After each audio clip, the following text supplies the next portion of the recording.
Praise the Lord. Greetings in the mighty name of Jesus Christ. It's a big privilege that I will share the Word of God sa ministering ito, Pastor's Wives Ministry and Ladies Ministry. Amen. Praise God. So, thank you so much, Pastora Joby and Pastora Malo and Pastora Belinda na siya ang tumawag upang i-assign na mag-share ako ng Word of God sa ministering ito. At especially sa ating wife ng ating presbyter sa section 1. Praise God. So without further ado, if you have Bible with you, let us open our Bible in the book of Genesis. This is a very familiar scripture in the Bible. Genesis chapter 2 verse 18, it says, "And the Lord God said, It is not good that the man should be alone. I will make him an helpmate for him." Praise God. So let's pray. Hallelujah. Lord Jesus, thank you so much, O God, for the word that we read this, Lord God, sa ministering ito. Lord God, i-bless mo po.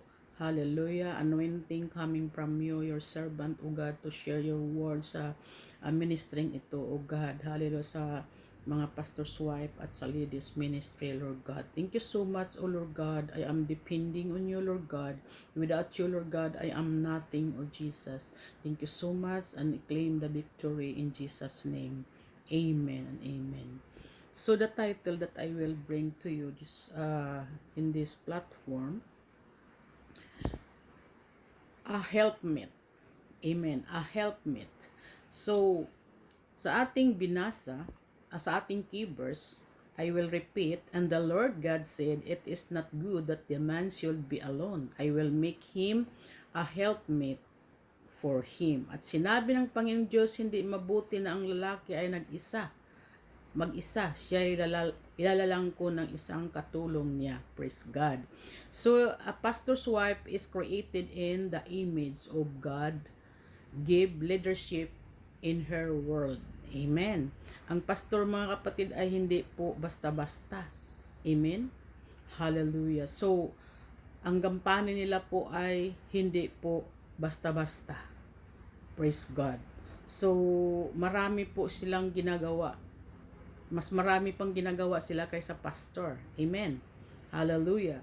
So, andoon yung kailangan sila po ay model. Amen. Sometimes sa church, mga kapatid, I experienced that nung andun pa ko sa Sukat Church, laging mga ibang mga members sabi, hindi man lang namamansin yung pastor's wife. I said, i-understand na lang ninyo kasi po maraming ginagawa ang pastor's wife. Andun yung magluluto ng pagkain ng pastor kapag sila po'y pagkatapos na mag-preach, kailangan pakainin. Amen po. So, kaya po tayo kailangan ay understand natin yung mga pastor's wives. Amen. Sometimes nga kapag maliliit pa lang yung mga anak nila, halos hindi na makasuklay kay marami po silang gampanin.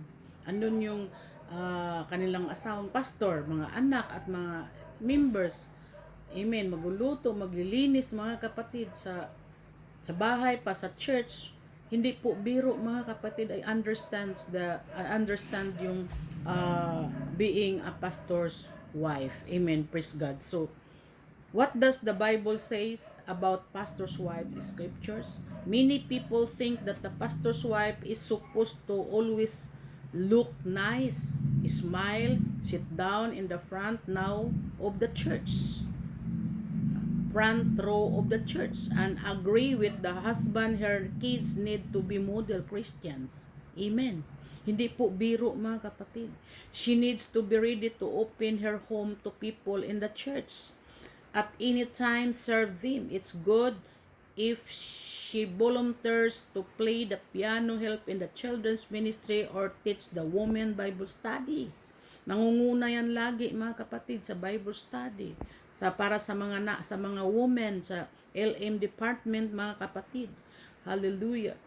The truth is that each pastor's wife is unique, but one thing that most pastors' wives have in common is that they have a significant and challenging God-given opportunity to have influence for Christ in a church. and the surrounding community, but to step into the role of pastor's wife with all its conflicting expectation and ministry stress.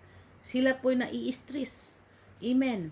Pastors' wives need a special grace and wisdom from God. Amen. Ang pastor's wife kailangan ng need special grace and wisdom from God. Amen. Kasi po helpmate mo sila ng pastor, ng kanilang mga asawa. So the Bible study will help us to understand and the unique diverse roles of a pastors. Amen. Of a pastor's wife. As you explore this pastor's wife scriptures, I pray that they will be a grace to you if you are a pastor's wife, or will help you to support and encourage the pastor's wives you know and love.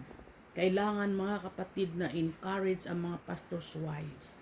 Kasi po sila yung dapat model sa church. Sila pong nakikita lagi. Yung kamalian po nila ang nakikita ng mga members. Bihira yung naka-understand mga kapatid. Maybe yung mga rooted na sa Panginoon. Ako noon naka-understand talaga ko sa pastor's wife kay Pastor Ami. Kasi po, very busy siya mga kapatid. Amen. Praise God. Hallelujah. So, the Bible support that the uniqueness of each pastor's wife. Some Bible teachers will say the Bible doesn't say anything to the pastor's wife. Scriptures below, the Bible has a lot of to say to support the pastor's wives. Unique personality, needs, gift, and ministry service or leadership included in our Bible study are example of pastors' wives. Like Elizabeth who mentored Mary when she was pregnant with Jesus. And Priscilla who was a pastor's wife and co-pastors in one of the New Testament house of churches, mga kapatid. Amen. Praise God. So sometimes, mga kapatid, hallelujah, sa ministry ay hindi po biro. Sa akin lang po, woman pastors, mga kapatid, woman pastor is not easy. Nung nandito ako noon, nakasabi ako na ayaw ko na, uwi na ako sa Maynila, especially kung mamimiss ko yung mga anak ko, mga kapatid. Amen. Praise God. So, nung nag-isa ako for 5 years, mga kapatid, amen, nandoon na yung gusto ko nang gumib up at uuwi na sa Manila. Praise God. So, but then mga kapatid, thank you so much for Pastora Belinda na lagi niya akong ini-encourage na wag mong gawin yan, dito ka tinatawag. Hindi yan, wala pa yan sa kalingkingan sa mga naranasan namin. Blessed ka nga dahil mayroong taga-support sa ministry mo. Amen. Praise God. So, doon mga kapatid, pinapakinggan ko yung mga encouragement ni Pastora Belinda. Kaya until now, nandito pa rin ako hanggang nakapag-asawa mga kapatid na talaga naman napakatagal kung kailan ako na ganito na ang edad tsaka nag-asawa. Sabi ng mga anak ko, okay lang yan mama para hindi na kami mag-alala, mayroon ka ng kasama, may helpmate ka na. Yes, mga kapatid, kasi siya pong taga-support, taga-tulong din dito sa church, maglinis. Mga kapatid, amen. Sometimes, sabihin ko rin sa kanya na ikaw magturo ng Sunday school. So, mga kapatid, ay siya po'y pinadala si Brother Daniel dito ng ating Panginoon in the right timing. How many years na kami po'y magkakilala? 12 years, mga kapatid. Amen? Praise God. But you know, in the right timing, kung kailan tumanda, saka hindi talaga tayo maka-escape kung anong kalooban ng ating Panginoon, mga kapatid. That's why I want to encourage you, mga pastors' wives, na continue to support your husband as a pastor, mga kapatid. Kung wala ang helpmate, hindi po, mga kapatid, mabuo yung ang ministry. Amen. Kung walang katuwang, mga kapatid, ang ating keepers, di ba? And the Lord God said, it is not good that a man should be alone, and I will make him an helpmate for him. Amen. Praise God. Hallelujah. So, she's not the only pastor's wife who is a burden emotionally in her role and feeling alone with the struggle. Amen. Marami pong struggle ang maranasan ang mga pastors' wives, mga women ministry, mga ministers, many pastors' wives have been hurt by somebody in their congregation. Yes, that is true. And don't feel safe being emotionally vulnerable in the church community. Many don't know how who to turn to in their church for support and encouragement, or even if they should entrust themselves to anyone in their church. A survey found that 80% of pastors' wives see the feel left out and unappreciated. Hindi po na-appreciate sila by the church member sometimes. Hindi po na-appreciate. They are hurting, mga kapatid. Feeling unsure about how to handle the role of being a pastor's wives. Amen. Is a big part of the problem. Pastors receive training for their job, but where does a pastor's wife go to learn about her role? Kailangan magagampanan ang kanilang mga roles. What is her role? Anyway, as a pastor's wife, does he have a job in a church? Is she supposed to serve in the church for free? What if she doesn't want to be involved in the church? Sometimes, hindi rin nagpapa-involve yung ibang pastor's wives. Amen. Is that okay? But what is the church keeps coming into her home? Oh, halalaya sikaya. Regardless of how she feels about it. Other from people needing hospitality and care of the stress that her husband brings home from the church. Kailan maging hospitality ang pastor's wives, mga kapatid. Amen. Hallelujah. The pastor's wife is not just Mrs. Pastor. Is not only the Mrs. Pastor ang pastor's wives, mga kapatid. Amen. Many pastor's wives do not want to job description from the church, and rightly so if they are not called by God to work as a leader in their church. They shouldn't have expectation put on them and to fit into a mold. We need to be a mold. Amen, mga kapatid. They shouldn't be judges for the choosing to the work outside. Amen. The home of focusing. They need to focus of their ministry. Amen. Amen. In Proverbs 31. Amen, mga kapatid. Sa Proverbs 31, mga kapatid. 31. Amen. Makita natin, mga kapatid. Who can find a virtuous woman, for her price it far above rubies? Hallelujah. Isang mabait na babae, sinong makakasumpong? Sapagkat ang kanyang halaga ay higit na makapupo kaysa mga ruby. Amen, mga kapatid. Hallelujah, rayasikuduya. Amen, hindi po mabayaran ng salapi. Ginto man ang mga tungkulin ng mga pastor's wives. Ay woman pastors also, mga kapatid. Hindi po biro. Lalong-lalo yung nag-iisa. Hallelujah, naharanasan ko ng 5 years, mga kapatid. The heart of her husband does safely trust in her, so that he shall have no need to spoil. Ang puso ng kanyang asawa ay tumitiwala sa kanya at siya'y hindi kukulangin ng pakinabang. Hallelujah. Hindi naman pakulangin ng pakinabang. Ang Panginoon ay God will provide. She will do him good and not evil all the days of her life. Amen. Gumagawa siya ng mabuti sa kanya at hindi kasamaan lahat ng mga kaarawan ng kanyang buhay. Amen. Hallelujah. She kept wool and flax and worked it willingly with her hands. Amen. Hallelujah. Siya'y humahanap ng balahibo ng tupa at lino at gumagawang kusa ng kanyang mga kamay. Praise God. Thank you, Jesus. Hallelujah. Marami pong salamat, Panginoon. Yes, mga kapatid. She like the merchant ship. She bringeth her food from afar. Siya ay parang mga sasakyan dagat ng kalakal. Nagdadala siya ng kanyang pagkain mula sa malayo.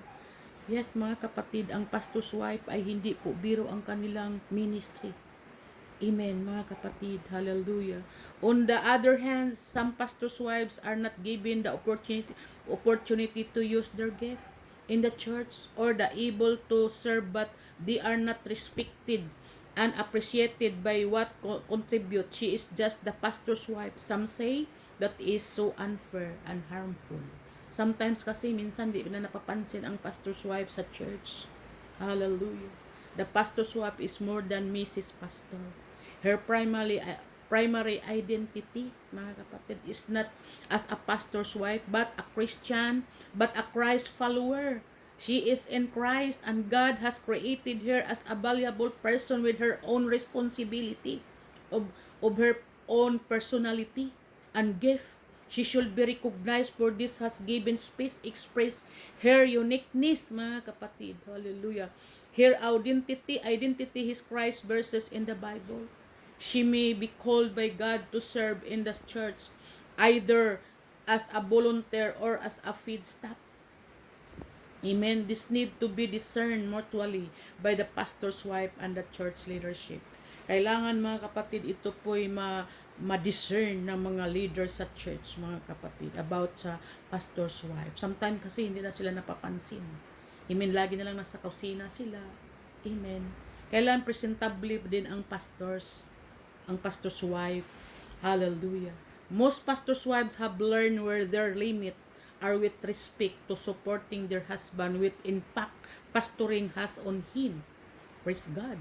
They need to learn how much they can listen as well as what kind of information they can listen.